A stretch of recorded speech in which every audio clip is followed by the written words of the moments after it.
It all began the night the barn filled with silence, louder than any sound she had ever heard. Her name was Ruth Calloway, 56 years old, third-generation farmer working land in rural Montana that her grandfather had cleared with his own hands. She lived alone now, had for 8 years since David died, heart attack in the field, gone before the ambulance arrived. Their children had moved to cities, built lives that had no room for dirt under fingernails and the smell of hay. Ruth remained, not because she was stubborn, though her daughter claimed she was, because the land needed her, because something about working soil and tending animals kept her connected to rhythms deeper than human time. She was checking on the horses that November night, late, past midnight. One of the mares was close to foaling and Ruth wanted to monitor her. The air was cold enough to burn her lungs. Stars blazed overhead with intensity they only achieved when temperature dropped below freezing. Her breath formed clouds that caught moonlight and dissolved into darkness. The barn was warm, smelled of hay and animal bodies and old wood. The pregnant mare stood in her stall, restless, but not yet in labor. Ruth was checking her when the lights went out. Not just the barn lights, everything. The house across the yard went dark, the security light on the pole. Even her flashlight died, battery suddenly drained despite being fresh that morning. And in that absolute darkness, Ruth heard it. The silence. It was not absence of sound. It was presence of something that consumed sound the way black holes consumed light. It pressed against her eardrums, made her heart stutter, made the horses fall completely still in a way that was unnatural for prey animals. Then came the light, not from any source Ruth could identify, just light appearing in the center of the barn, growing brighter, warmer, until she had to shield her eyes. And in that light, something was materializing. Not appearing, materializing, assembling itself from nothing, from light and air and possibility, taking form that seemed to struggle between being solid and remaining energy. Ruth should have run, should have screamed, should have done anything except stand frozen, watching impossible thing happen in her barn, where the most miraculous events were supposed to be birth and death and the simple continuance of life. The light faded. What remained was being, humanoid in the loosest sense, tall, maybe 7 feet, thin in ways that suggested different gravity, different evolution, different rules for what bodies needed to be. Its skin was not skin, but something that resembled it, translucent and faintly luminous, revealing structures beneath that were not quite bones, not quite circuitry, but something that combined properties of both. It had face, or approximation of face, 2 eyes that were too large, too dark, that reflected light in ways human eyes did not. No nose as such, just slight elevation with 2 small openings, mouth that was more like seam, barely visible until it moved, and it was hurt. Ruth saw this immediately, saw how it favored one side, saw how light beneath its translucent skin flickered irregularly on its left side, like damaged electrical system, saw how it moved carefully, as if any sudden motion might cause structure to collapse entirely. The being looked at her, and Ruth felt that look like physical pressure, felt it reading her, not just her appearance or posture, but her essence, her character, her capacity for compassion versus her capacity for fear. Then it spoke, not with voice that came from mouth, with sound that seemed to emanate from all directions simultaneously, that Ruth heard with her ears and felt in her chest and understood in her mind before her brain could process the acoustic components. It said one word: sanctuary. Ruth's paralysis broke. Training took over. She had worked with injured animals her entire life, had pulled breech calves and splinted broken legs and nursed sick foals back to health. This was different. This was not animal, was not even from her planet, but it was hurt. It needed help, and Ruth had spent her life helping things that needed help. She moved forward slowly, hands visible, posture non-threatening. The being watched her approach with something that might have been gratitude, or might have been assessment of whether she posed danger, despite her apparent willingness to aid. Ruth gestured toward the barn's back room, the one where she kept medical supplies for the animals. The being understood, moved with her, walking with grace that seemed to bypass normal physical mechanics, as if gravity was negotiable rather than absolute. In the back room, Ruth pointed to the old couch she kept for nights when animals needed monitoring. The being lowered itself carefully, and Ruth saw then the extent of the damage. Its left side was badly injured, the translucent skin torn to reveal internal structures that glowed weakly, pulsing arrhythmically. There was no blood, just slow seepage of something that looked like liquid light that evaporated when it hit air, leaving faint scent like ozone and copper. Ruth had no idea how to treat this. Human medicine, animal medicine, These were irrelevant when confronted with physiology that operated on completely different principles, but she had to try, had to do something. She reached toward the injury, moving slowly, waiting for the being to stop her if touch was harmful or unwelcome. It did not stop her. Instead, it placed its own hand over hers, and Ruth felt shock of contact. The being's skin was warm, smoother than anything she had touched, and through that contact came download of information, not words, not images, just understanding transferred directly into her awareness. She saw how to treat the wound, saw that it needed pressure applied at specific points to stop the energy leak, saw that it needed realignment of the damaged structures, saw that her hands, crude instruments by the being's standards, were nevertheless adequate for the basic stabilization required. Ruth worked, applied pressure where the knowledge told her to press, used bandages designed for horses to wrap the injury, keeping constant compression that slowed the light leak to manageable rate, used wire from her toolbox to create splint for internal structure that had fractured, shaping the wire according to understanding that had been planted in her mind. The being made no sound during the treatment, just watched her with those dark, impossible eyes, and Ruth felt judgment in that gaze, not harsh judgment, more like evaluation.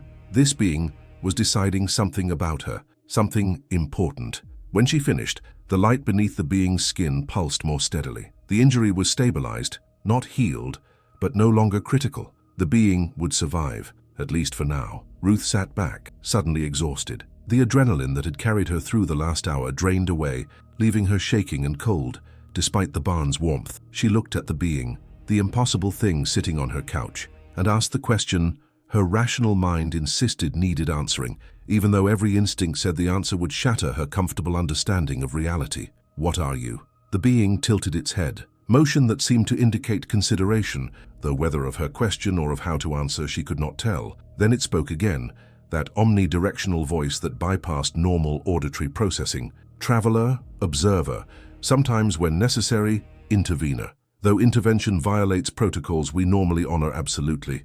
Its speech was strange, not accent exactly. More like someone learning language from recordings, understanding grammar and vocabulary, but missing subtle nuances that native speakers absorbed unconsciously. Ruth asked the second question. Why are you here? Why did you come to Earth? The being was quiet for a long moment, then said something that made Ruth's breath catch. We have always been here, since the beginning of your species, watching, recording, hoping you would survive long enough to join the community of conscious civilizations that populate this galaxy and others beyond.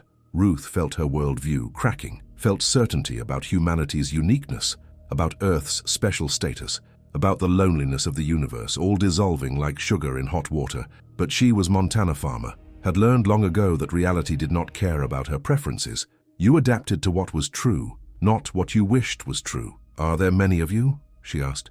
Many watching us? The being made gesture that might have been nod. Many species, many forms, some physical like you and somewhat like me, others existing in dimensions your senses cannot directly perceive. We watch young civilizations because you are important, because every consciousness that evolves adds unique perspective to greater understanding, because losing species is losing library of experiences and insights that can never be replaced. Ruth wanted to ask more, wanted to understand everything immediately, but the being was fading, not literally, just seeming to lose focus, to struggle to maintain coherence. The injury was taking toll despite stabilization. You need rest, Ruth said. Stated the obvious because stating it made her feel more in control of situation that was fundamentally beyond her control. The being agreed. Yes, need time to heal, need sanctuary while body repairs. This is why I came to you specifically. Why me? Ruth asked. I'm no one special, just old woman running farm. The being's eyes, if they could be called eyes, seemed to warm. You are exactly special. You help broken things. You ask no questions about worthiness. You see suffering and respond with compassion. This is rare. This is what made you suitable choice. Before Ruth could respond, the being added something that would echo through her mind for months afterward. And you have strong connection to the one you call Jesus. This connection makes you suitable for what I must tell you, for what you must hear and decide whether to carry forward. Ruth felt ice in her stomach. What does Jesus have to do with this? The being closed its eyes, or the approximation of closing. Its features were difficult to read precisely. Everything, it said quietly. He has everything to do with this, but I am too weak now. Tomorrow, I will explain tomorrow. For now, I must rest. And just like that, The being seemed to shut down, not dying, just entering state of minimal function, allowing its damaged systems to focus entirely on repair rather than wasting energy on consciousness and communication. Ruth stood, looked at the alien being resting on her couch, looked at the barn around her, suddenly feeling like stage set, like everything familiar had become prop in play she did not understand. She covered the being with blanket, knowing it probably did not need warmth, but unable to stop herself from performing gesture of care she would offer to any injured creature. She returned to the house, tried to sleep, could not.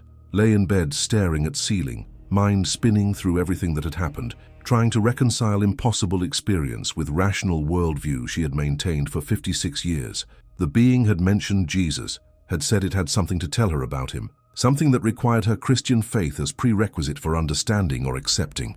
Ruth had been raised Methodist, had maintained church attendance after David died, more from habit than conviction, had prayed occasionally, but without much expectation of response beyond psychological comfort of ritual. But now, lying in darkness, Ruth prayed genuinely, asked God, if God existed and was listening, to give her strength for whatever she was about to learn, asked for wisdom to know truth from deception, asked for courage to face whatever reality actually was, rather than what she had been taught it should be. No answer came. The ceiling remained a ceiling. The darkness remained dark, but Ruth felt something shift inside her, some willingness to be broken open and reconstructed according to truth rather than remaining intact, but built on comfortable lies. She slept finally, dreamed of light, dreamed of stars that were not stars but beings watching Earth with mixture of hope and concern, dreamed of Jesus walking through fields that looked suspiciously like her own land, but Jesus was not quite human, was something that wore human form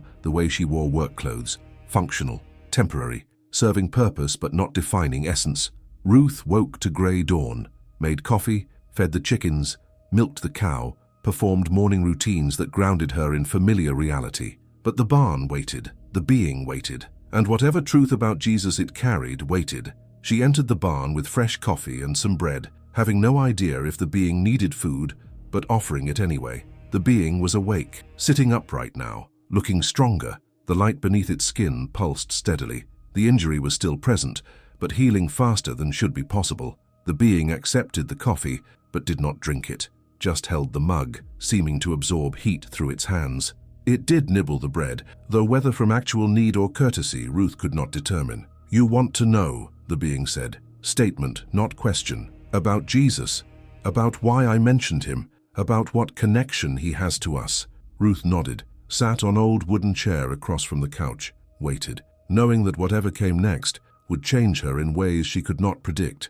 The being was quiet for a long moment, gathering thoughts or perhaps translating concepts that had no direct equivalence in English. Then it began to speak, and Ruth listened, with every particle of her attention. "Jesus was real," the being said. "The man who walked your earth 2,000 years ago, who taught and healed and was executed by authorities who felt threatened by his message. He existed, but what he was is not what your religions have taught." Ruth felt her chest tighten.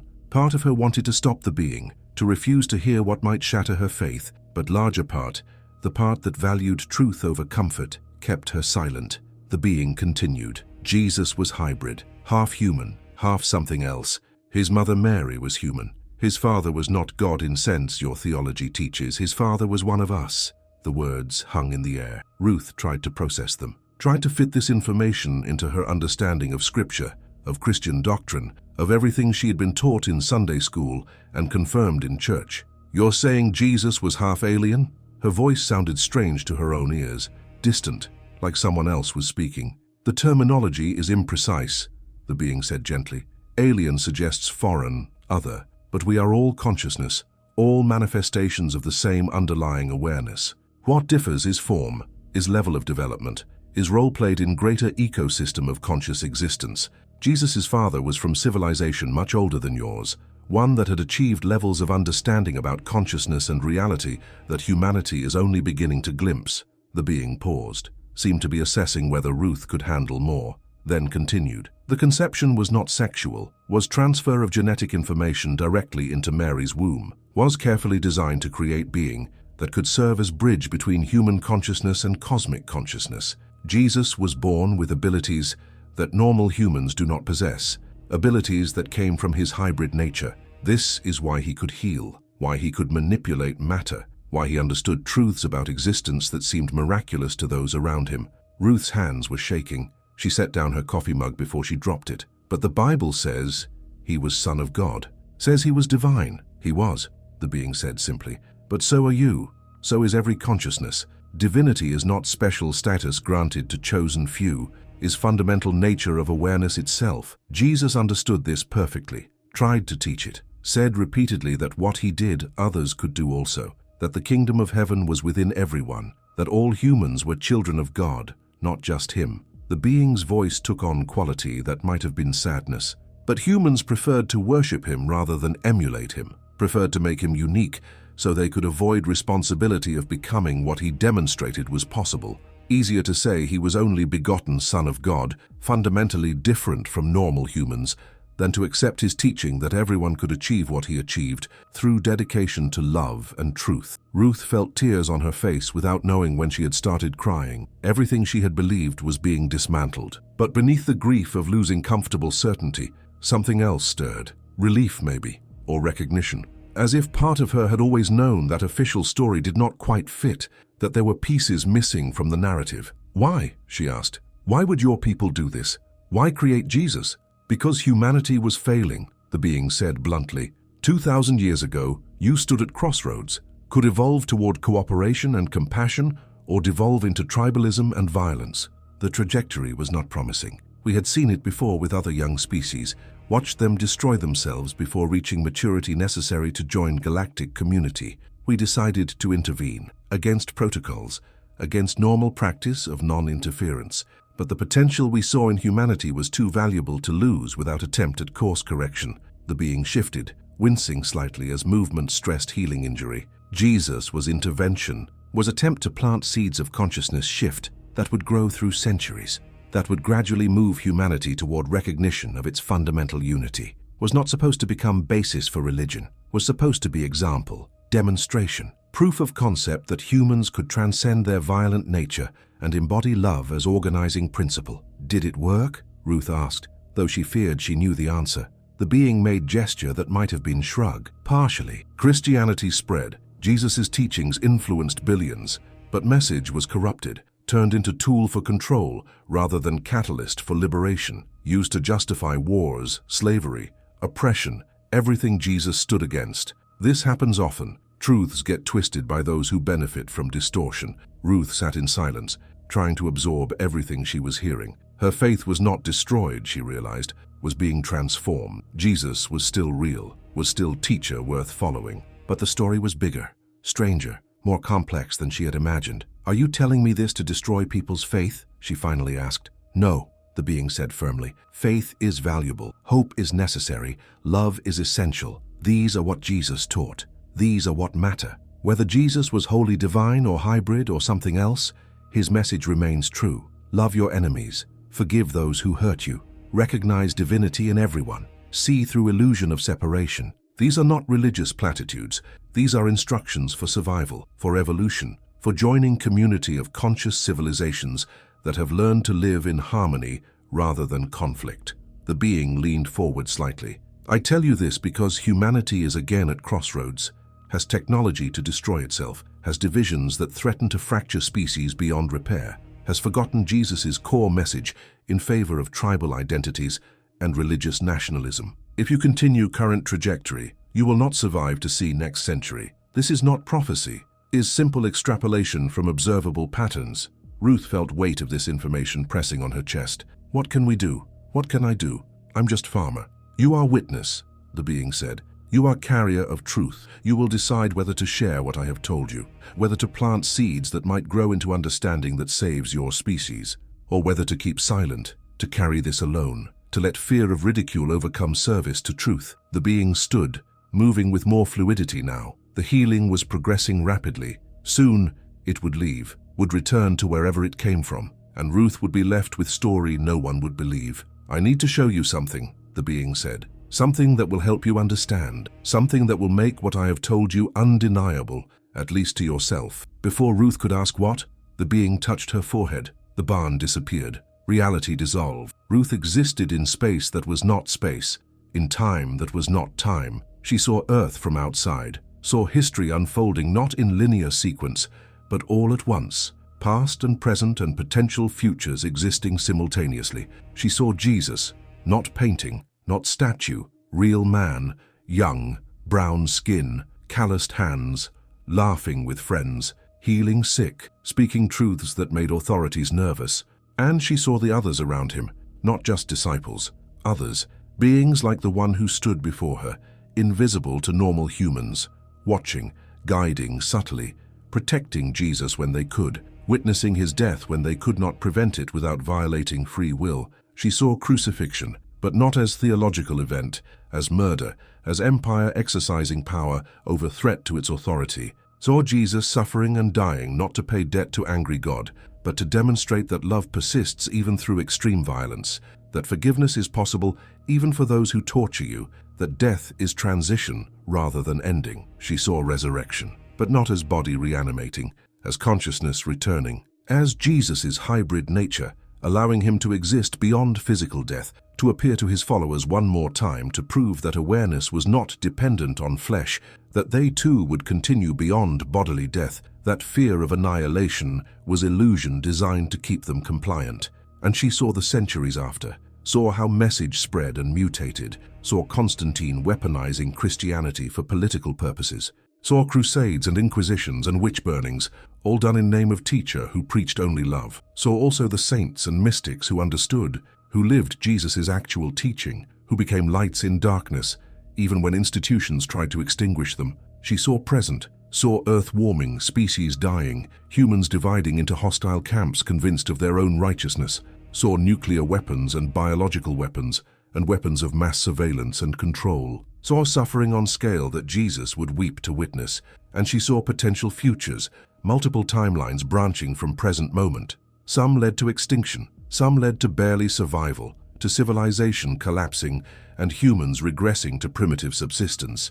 But some led to awakening, led to humans remembering they were one species on one planet, led to restructuring of civilization around cooperation rather than competition, led to Earth eventually joining galactic community as mature member, contributing unique perspective earned through difficult journey from violence to peace. Which future manifested would depend on choices, billions of choices, by billions of humans, whether to choose love or fear, connection or isolation, truth or comfortable lies. The vision ended. Ruth crashed back into her body, into the barn, gasping for air. The being steadied her, preventing her from falling from the chair. "Now you understand," the being said quietly.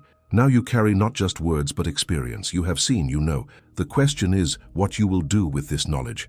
Ruth wept, not from grief, from overwhelming sense of responsibility, from recognition that she had been given gift and burden simultaneously, from understanding that her comfortable life of farming and solitude was ending, that she was being called to something larger and more terrifying. "I don't know if I'm strong enough," she whispered. "You are," the being said with certainty. "This is why you were chosen, not because you are special, because you are ordinary. Because if ordinary person can accept extraordinary truth and carry it forward, then everyone can. You are proof of concept. You are demonstration that awakening is not for elite or educated or spiritually advanced. Is for anyone willing to see what is actually present rather than what they have been conditioned to see." The being moved toward the barn door. Its healing was nearly complete. The light beneath its skin pulsed strong and steady. Soon it would leave, would return to whatever ship waited for it somewhere beyond Ruth's perception. "Will I see you again?" Ruth asked. "Perhaps, if circumstances require, but probably not. My role was to deliver message. Your role is to carry it. We each have our parts to play in greater drama that is consciousness evolving, learning, growing towards something none of us fully understand, but all of us serve." The being paused at the door, looked back at Ruth. "Do not fear. You are not alone. Others are receiving similar messages through similar encounters.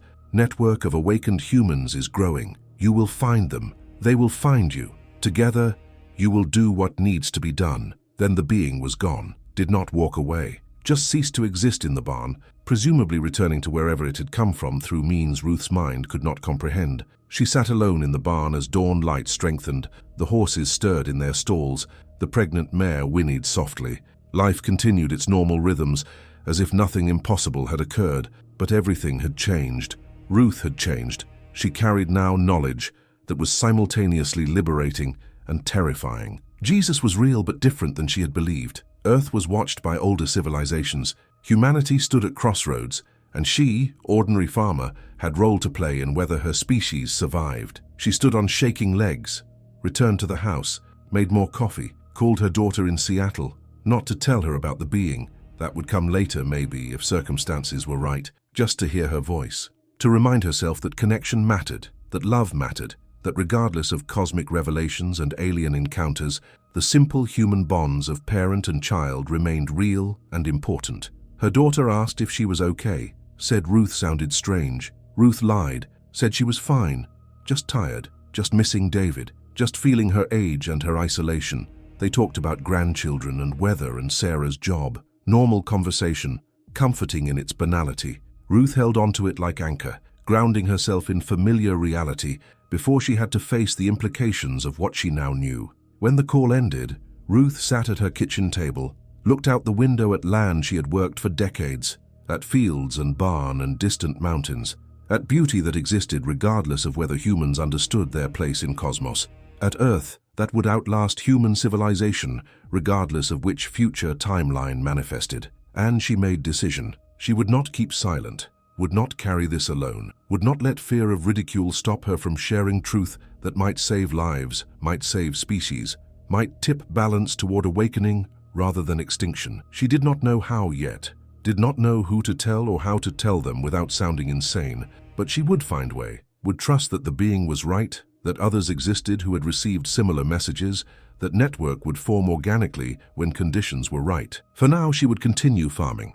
would care for her animals, would maintain routine that kept her sane, but she would also watch for signs, would stay alert for opportunities, would recognize other awakened humans when she encountered them, and she would pray. Not to distant gods sitting on throne judging humanity, but to consciousness that permeated existence, that was present in every atom and every being, that was seeking to evolve through all its temporary forms toward understanding it could only achieve through infinite diversity of experience. She prayed for strength, for wisdom, for courage to be messenger even when message was unwelcome, for grace to accept that she might be wrong, that the being might have lied, that her experience might have been delusion induced by stress or age or loneliness, but deep in her bones, in place that preceded thought and transcended doubt, Ruth knew it was real, knew what she had seen and heard and felt, knew that truth was stranger and more wonderful than any fiction she could have invented. The sun rose fully, light flooded her kitchen. Ruth finished her coffee,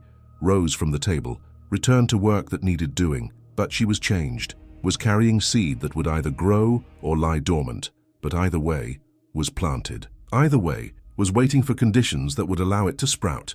The days that followed were difficult. Ruth tried to return to normal life, but found normal no longer fit. Everything seemed simultaneously more precious and less substantial. She looked at her animals and saw not just livestock, but consciousness experiencing existence through animal form. She looked at her land and saw not just property, but living system, interconnected web of relationships between soil and plants, and insects and birds and weather patterns, all dancing together in complex choreography that sustained life. She went to church the following Sunday, sat in pew she had occupied for decades, listened to sermon about sin and redemption and Jesus dying for humanity's wickedness, and felt profound dissonance between message being preached and truth she now carried. Jesus had not died to appease angry God, had died because he threatened power structures that benefited from keeping people divided and afraid, had died demonstrating that love persisted even through extreme violence, had died and returned to prove that consciousness transcended physical death.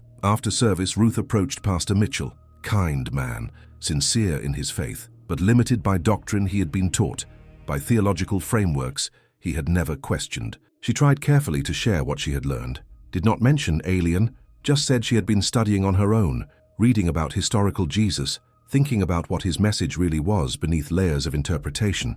Pastor Mitchell smiled indulgently, patted her hand, said it was wonderful that she was engaging with Scripture, but that she needed to be careful about straying from sound doctrine. That personal interpretation could lead to heresy if not grounded in tradition and authority of church. Ruth nodded, thanked him, left church knowing she would not return, not because she had lost faith, because faith had evolved beyond what the institution could contain. She began spending evenings on computer, searching for others who might have had similar experiences, found forums where people shared stories of UFO encounters, found communities discussing ancient astronaut theories, found spiritual groups blending Christian mysticism with metaphysics, found conspiracy theorists convinced that churches had been hiding truth about Jesus for millennia. Some of it resonated, most of it felt distorted, truth mixed with wishful thinking and paranoia, but seeds were there. Seeds of recognition that official narratives did not capture full reality. Seeds of openness to possibilities that materialist science and fundamentalist religion both dismissed. Ruth began contributing to forums, carefully, not claiming to have been visited by alien, just raising questions, pointing out inconsistencies in traditional theology, suggesting that Jesus might have been more than traditional doctrine allowed, but that this made him more relevant rather than less. Some people responded with hostility, called her heretic, said she was doing devil's work, but others responded with hunger, with gratitude, with relief that someone was giving voice to doubts they had carried silently for years. And slowly, connections formed. Ruth found herself in email correspondence with retired physicist who had encountered strange lights while camping and had received download of information about consciousness. With former nun who had left convent after mystical experience, showed her that God was not distant father, but intimately present in all existence. With truck driver who had picked up hitchhiker that vanished from cab while truck was moving, leaving behind only message about humanity needing to wake up before it was too late. They were scattered, isolated, each thinking they were alone in their experience. But through tentative outreach and cautious sharing, they found each other, formed loose network of awakened humans who supported each other, who validated each other's impossible experiences, who began discussing what role they might play in helping humanity navigate its current crisis. Ruth discovered she had become something like elder in this emerging community, not because she was wisest or most spiritual, because she was stable, was grounded in simple life of farming and routine, had not become unhinged by her encounter, but had integrated it, had allowed it to transform her without destroying her. Others looked to her for reassurance when their own experiences threatened to overwhelm them. She offered what the being had offered her: presence, listening, recognition that what they experienced was real, even if it defied conventional explanation, permission to trust their own perception over cultural conditioning that insisted such things were impossible. Months passed. Winter settled over Montana. Ruth tended her animals through snow and cold, found peace in physical labor, found grounding in routine. But she also continued her work with the network, continued conversations that stretched late into night with people across country, across world, who were waking up to larger reality. And she told them about Jesus, not Jesus of church doctrine, Jesus of cosmic consciousness, Jesus as hybrid, as bridge, as demonstration of what humans could become. Some rejected this outright, too threatening to comfortable beliefs, but others received it hungrily, had intuited that something was missing from traditional story, were grateful to have gaps filled, to have questions answered, to have permission to see Jesus as teacher rather than idol. Ruth did not insist anyone believe her, did not claim special authority, just shared what she had been shown and let each person decide what to do with information. Trusted that truth had power of its own, that it would take root in those ready to receive it, and would pass by those who were not. Spring arrived. The land awakened. Ruth watched her fields green with new growth and saw metaphor everywhere. Seeds planted in full darkness now breaking through soil into light, death giving way to life, dormancy transforming into flourishing. Everything in nature confirmed what the being had taught her. That endings were beginnings. That apparent death was merely transition. That consciousness persisted through all transformations of form. The network had grown. What began as loose collection of isolated individuals now numbered in the hundreds. They had established secure communication channels, had organized regional gatherings, had begun documenting their experiences and the revelations they had received. Each story was unique. Each encounter varied in details, but core message remained consistent across all reports. Humanity stood at crossroads. Jesus had been real but misunderstood. Love was not sentiment but cosmic principle. Consciousness survived death. Separation was illusion, and time was running short for humans to awaken before their divisions and weapons destroyed them. Ruth found herself hosting gathering at her farm that spring. 23 people arrived from surrounding states.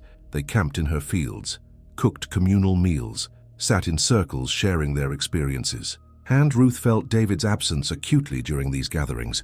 He would have loved this, would have been perfect host, would have understood immediately what she was doing and why it mattered. But perhaps his death had been necessary preparation. Perhaps she needed to learn solitude and self-reliance before she could serve as anchor for community. Perhaps his presence would have made her dependent on his strength rather than discovering her own. One evening, as groups sat around fire, a young woman named Claire asked the question that had been troubling her since her own encounter 6 months prior. Why now? Why are they revealing this now? Why not centuries ago when it might have prevented all the religious wars and suffering? Ruth had wondered this herself, had asked the being during those hours in the barn, though the answer had been complex and not entirely satisfying. Because we were not ready, Ruth said, poking the fire with stick. 200 years ago we could not have integrated this information. We had no framework for understanding extraterrestrial life, no scientific foundation for concepts of consciousness beyond brain, no global communication network to spread awareness rapidly. The revelation would have been localized, would have been suppressed or distorted, would not have reached critical mass. She paused, watching sparks rise into darkness. But now we have internet, have quantum physics suggesting consciousness might be fundamental rather than emergent, have global crises forcing us to recognize our interconnection whether we like it or not. The soil is finally prepared for seeds that were planted long ago. An older man named Thomas, former Episcopal priest who had left clergy after encounter with luminous being during hiking trip, added his perspective. There is also question of free will. They do not want to force our awakening, want us to choose it. If revelation comes too soon before we are ready, it becomes burden rather than gift, becomes dogma rather than living truth. They are timing intervention carefully, waiting for a moment when enough humans are prepared to receive information without being destroyed by it. The discussion continued late into night, people sharing theories, comparing experiences, trying to piece together larger picture from fragments each had received. And Ruth listened more than she spoke, recognizing that her role was not to have all answers, but to hold space where answers could emerge organically from collective wisdom. The next day, they attempted something that several people in network had reported success with. Group meditation aimed at making contact, not with specific being but with collective consciousness that observers represented, with intelligence behind the observation. They sat in circle in Ruth's barn, the same barn where she had treated the being's injuries.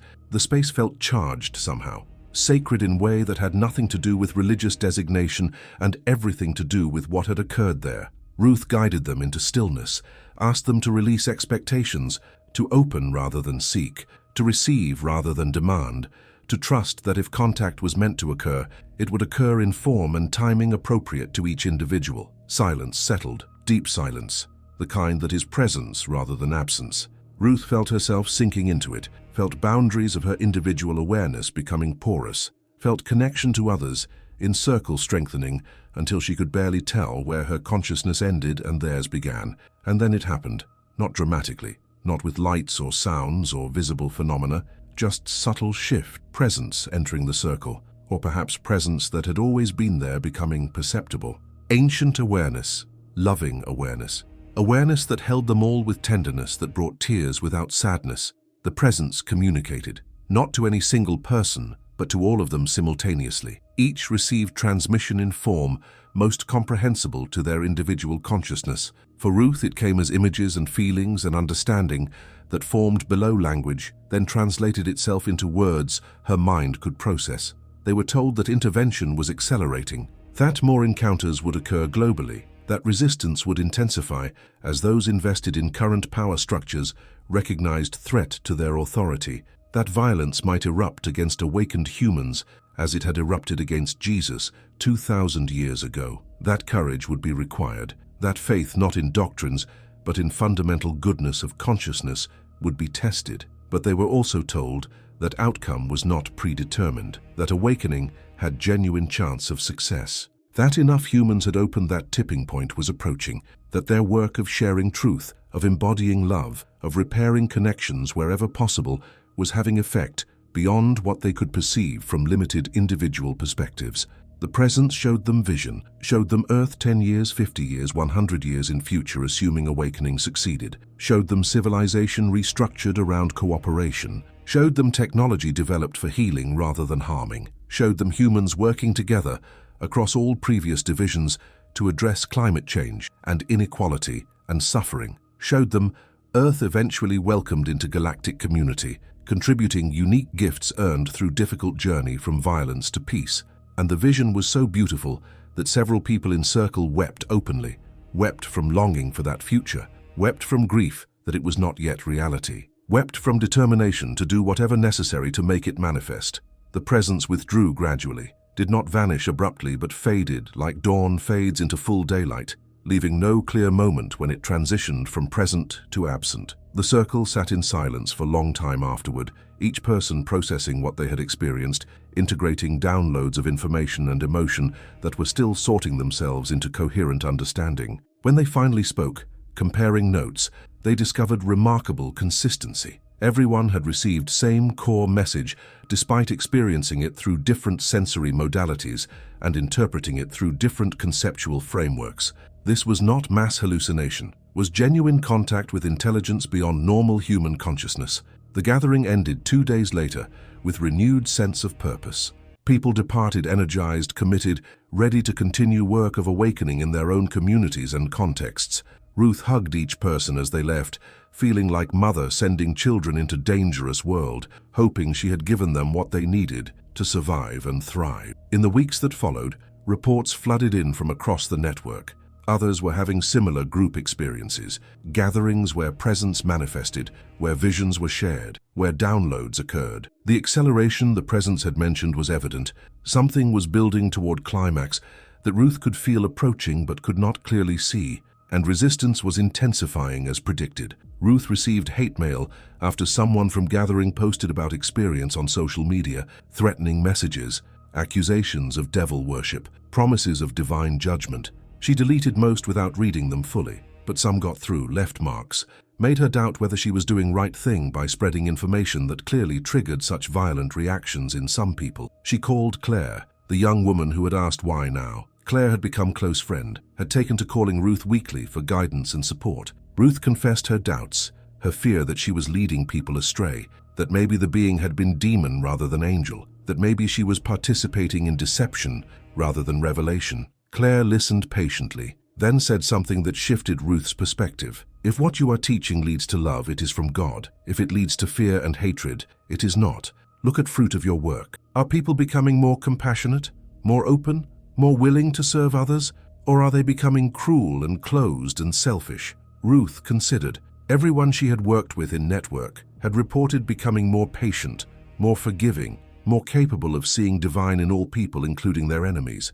They were volunteering more, giving more, serving more. They were healing relationships with estranged family members, were choosing reconciliation over revenge, were embodying exactly what Jesus had taught, even if their understanding of who Jesus was had evolved. You are right, Ruth said quietly. The fruit is good. Whatever the source, the teaching is producing love. And Jesus said we would know the true prophets by their fruits.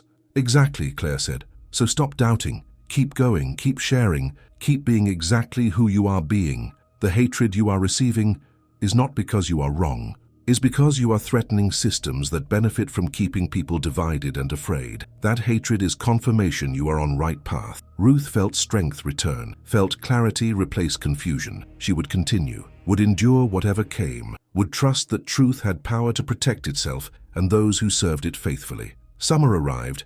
Ruth was approached by a local newspaper reporter who had heard rumors about strange gatherings at her farm. Young man, eager and ambitious, probably hoping for a story that would advance his career.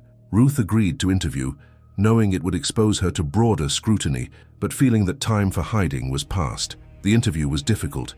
Reporter was skeptical, asking pointed questions designed to make her sound delusional. Ruth stayed calm, did not claim certainty, just shared her experience and the understanding it had generated. Said explicitly that people were free to believe or disbelieve as they chose, that she was not starting religion or seeking followers, was just reporting what had happened to her and what she had learned. The article that published was predictably mocking. Headline read, "Local farmer claims alien encounter revealed truth about Jesus." Article cherry-picked quotes to make Ruth sound most ridiculous, emphasized her isolation and age, implying loneliness and dementia, explained her claims. Ended with dismissive paragraph from local pastor warning community members not to be deceived by false prophets. Ruth read article once, felt sting of public humiliation, felt impulse to retreat, to deny everything, to reclaim privacy and normalcy. But then, messages started arriving, not from critics, from people thanking her, from people saying they had similar experiences they had been too afraid to share, from people saying her willingness to speak publicly gave them courage to acknowledge their own encounters and insights. Within a week, Ruth received 50 emails from people in Montana alone who wanted to meet her, to hear more, to connect with others who were awakening. She organized another gathering, this time advertised openly rather than spread through quiet network. Expected maybe 30 people. Over 100 arrived. They filled her barn, spilled into yard, sat on blankets and lawn chairs listening as Ruth and others shared their stories, and the presence came again, stronger this time, more obvious. Several people who had arrived as skeptics left as believers, having experienced something that transcended their ability to explain away. Local church leaders panicked, called emergency meeting, issued statement condemning gatherings as New Age deception. Several pastors preached sermons specifically warning congregations not to attend events at Callaway Farm. A delegation visited Ruth, tried to convince her that she was being deceived by Satan, that she needed to repent and return to Orthodox Christianity before she led others to damnation. Ruth listened respectfully, thanked them for their concern, then asked a single question that they could not satisfactorily answer.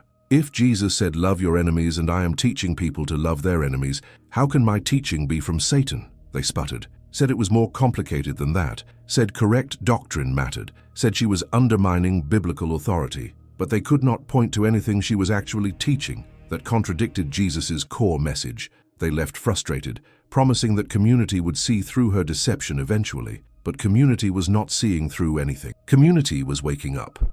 Not everyone, maybe not even majority, but significant number. Enough that Ruth had to establish regular weekly gatherings to accommodate everyone who wanted to attend. Enough that she had to recruit helpers to manage logistics. Enough that her farm was becoming spiritual center for region, and the teachings were deepening. Ruth was not just sharing her encounter anymore, was channeling understanding that seemed to come from beyond her individual knowledge. During gatherings, she would enter a state of consciousness where information flowed through her, not automatic writing, more like inspired speaking, words forming that were true even though she had not consciously thought them. She taught about Jesus's actual mission, explained that he had come to demonstrate that humans were not separate from divine source, but were expressions of it. That salvation was not being rescued from punishment, but waking up from illusion of separation. That heaven was not location you went to after death, but state of consciousness you could access in life through recognition of your fundamental unity with all existence. She taught about love as cosmic principle, explained that love was not emotion or sentiment, but fundamental attraction that held atoms together, that kept planets in orbit, that drove evolution toward increasing complexity and consciousness. That when Jesus commanded love, he was not imposing arbitrary moral standard, but revealing practical instruction for aligning with deepest structure of reality. She taught about death and what followed, explained that consciousness was not produced by brain but was filtered through brain, that death released consciousness from physical limitation, allowing it to return to oceanic awareness from which it had temporarily individuated. That reincarnation was real not as specific person returning, but as consciousness, choosing to experience physical existence repeatedly through different forms, learning different lessons each time. Some people rejected these teachings, left angrily, accused Ruth of heresy, but most stayed. Most felt truth resonating in their bones, in places that preceded conditioning and transcended doctrine. Most recognized that what Ruth taught matched their own deepest intuitions about nature of existence. Among those who stayed was Father William, Catholic priest from nearby town. He attended gathering cautiously, sitting in back, observing without participating, but he returned the following week, and the next. Finally, approached Ruth privately. "What you are teaching," he said carefully, "is not so different from mystical traditions within Christianity that church has marginalized but never quite eliminated. Meister Eckhart, Julian of Norwich, Thomas Merton, they all pointed toward truth you are articulating. That distinction between human and divine is less absolute than official theology claims.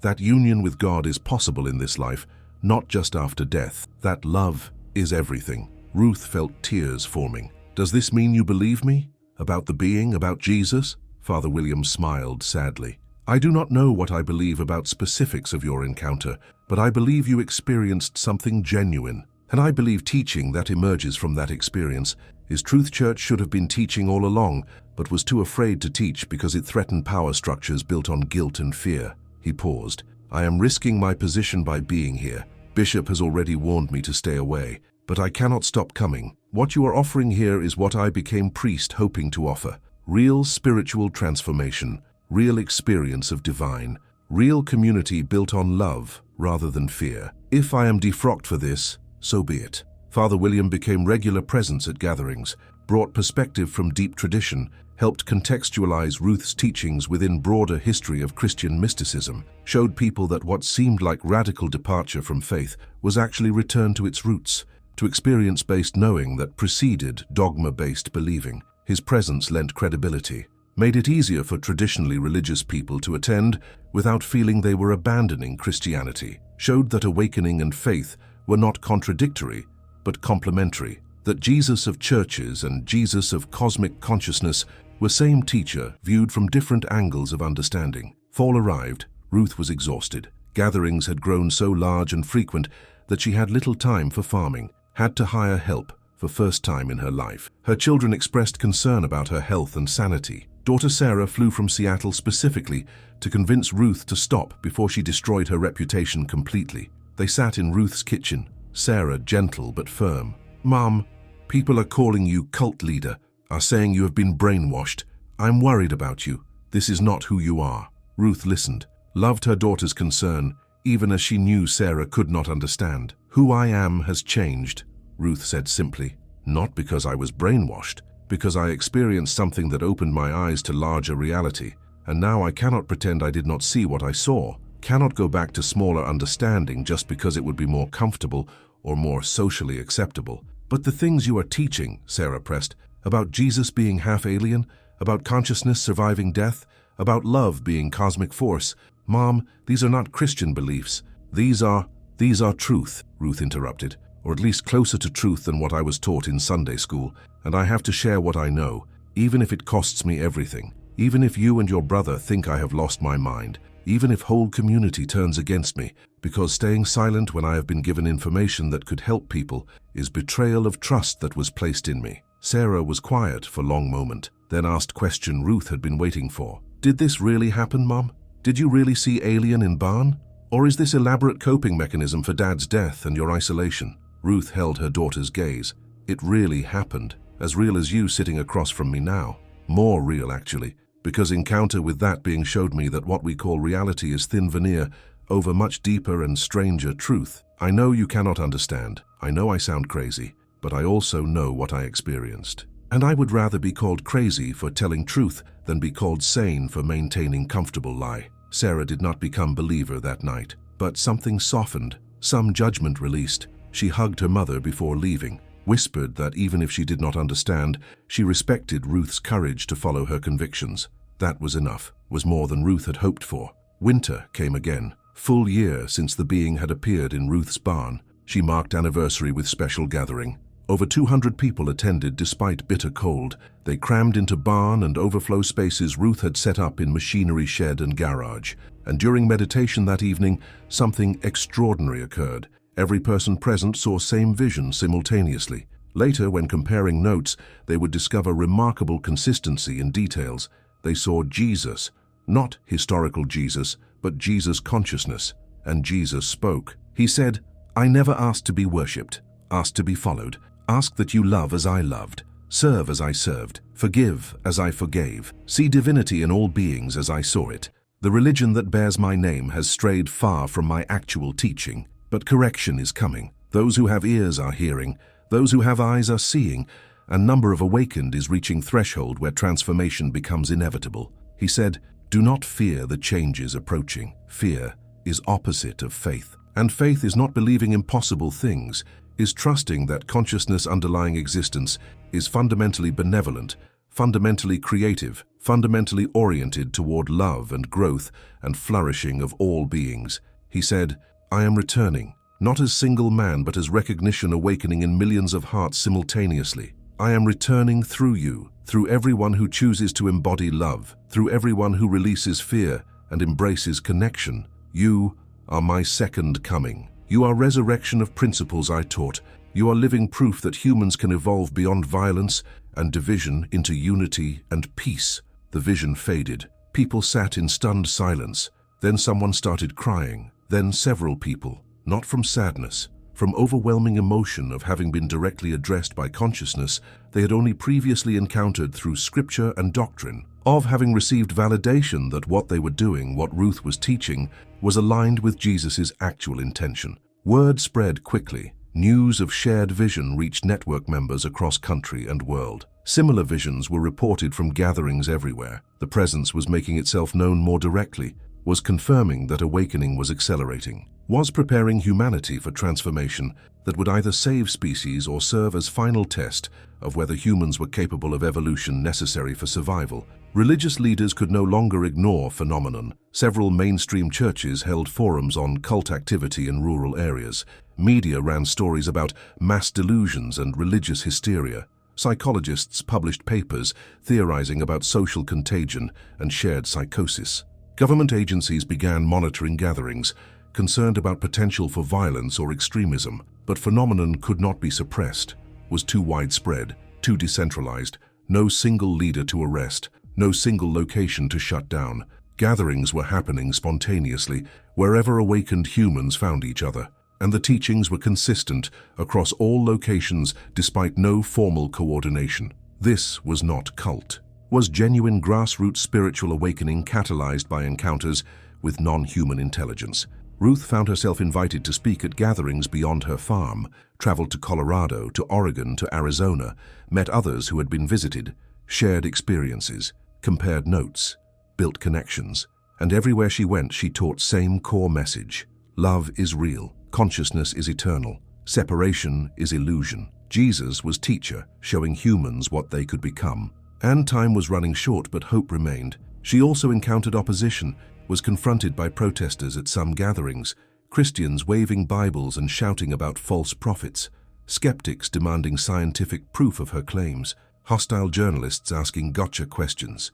Ruth remained calm through all of it, did not argue, did not defend, just spoke her truth and let listeners decide. One evening, after particularly hostile confrontation left her shaken, Ruth returned to farm feeling defeated, questioning again whether she was doing right thing, whether cost was worth it. She sat in barn where everything had started, praying for guidance, praying for strength, praying for confirmation that she was still on right path. The being returned, not physically, not as solid form, but as presence, as consciousness that Ruth recognized immediately. And the being communicated comfort and encouragement, said her doubt was natural but unnecessary, said impact of her work was far greater than she realized, said thousands had awakened because of seeds she had planted, said she would not see full harvest in her lifetime, but that harvest was assured. The being showed her one more thing, showed her that Jesus was indeed returning as promised, but return was process stretching across decades, not event occurring in single moment. Showed her that Ruth's role was nearly complete, that she had done what she was meant to do, that soon she would be able to rest, to step back, to let others continue work she had begun. Ruth felt peace settle over her, felt release from burden she had not consciously realized she was carrying.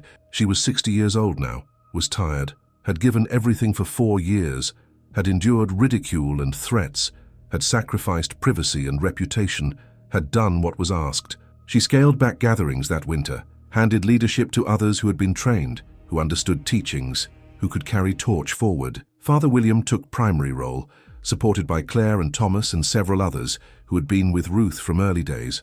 Ruth attended gatherings but no longer led them, watched with satisfaction as community continued growing without her as focal point, watched teachings spread and deepen, watched people transform, watched relationships heal, watched love become visible force changing individuals and families and communities. She spent more time farming, took pleasure in simple work with animals and land, found that spiritual experiences had not removed her from ordinary life, but had helped her see sacred dimension within ordinary. Every task was meditation, every interaction was opportunity for love, every moment was gift. Sarah called one spring afternoon, said she had been thinking about things Ruth taught, had started attending meditation group in Seattle that discussed similar ideas, had experienced something during meditation that made her reconsider her skepticism, was not ready to believe in aliens or affirm everything Ruth claimed, but was open in new way, was willing to admit that maybe reality was larger than she had thought. Ruth wept after that call, not because Sarah believed now, but because Sarah was open. That was all that mattered. Openness, willingness to question certainty, capacity to evolve beyond conditioning. Sarah was awakening at her own pace, in her own way. That was perfect. Ruth's son called a month later. He had started reading about near-death experiences, about people who clinically died and returned reporting encounters with beings of light, with deceased relatives, with overwhelming love that transcended anything in physical existence. Reports that matched what Ruth taught about consciousness surviving death. He asked if Ruth had been right all along, if maybe Dad was still existing somewhere, if maybe they would see him again. Ruth told him gently that she did not know with certainty, that death remained mystery, but that everything she had learned suggested consciousness persisted, that love transcended physical separation, that David was fine and was still connected to them, even if they could not perceive that connection directly. Her son thanked her, said he had spent 4 years angry at her for what he